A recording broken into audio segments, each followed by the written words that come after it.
everyone, I'm back from my vacation and ready to bring you another episode of 330 Archived. Today I'm going to give you the brief history of the Glendale Cemetery. Our story starts in 1832 when Jedediah Commons moved to Akron from Vermont alongside his wife Sophia and teen sons Alexander and Augustus. Commons established Akron's first drugstore located on South Main Street, and they were well respected in the community, which was made up of 1,300 people at the time.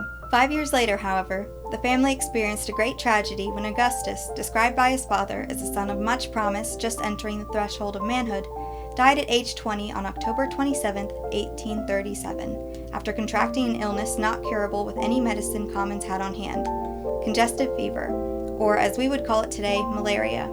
The first site that the Commons family considered for the final resting place of their son was a private cemetery on Spicer Hill. While it had a lovely view of the village, the soil conditions were undesirable. According to Akron historian Carl H. Grismer, a grave would fill with water as soon as it was dug, and the water would never drain away.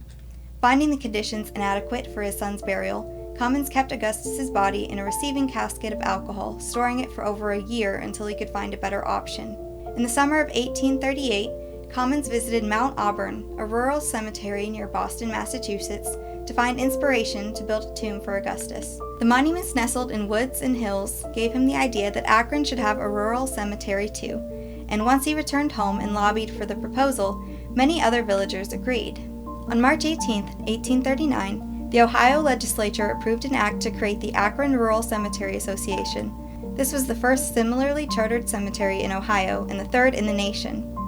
The grounds were beautiful, described by Professor Oscar Eugene Olin as a park for the living and a home for the dead. It was filled with glens and dales and had several picturesque features, including Willowbrook, Swan Lake, Cypress Valley, and Prospect Hill. Although Willowbrook was eventually encased in a sewer and Swan Lake was drained to create a meadow, Glendale remains both a historical landmark and a place of beauty. Spicer Burial Ground was abandoned and all the graves were transferred to the new site. It was then sold for $1 as a future home of Bucknell College, the predecessor of the University of Akron. Commons finally had a resting place befitting of his son, and Augustus's remains were interred. Commons eventually would go on to build a vault for his family, made of mortar mixed by himself. Sophia died in 1865, and Commons followed 2 years later at 77 years old. Many other prominent local family names, including Perkins, Bucknell, Bierce, Krause, and Seiberlin, can be found among the monuments of Glendale Cemetery.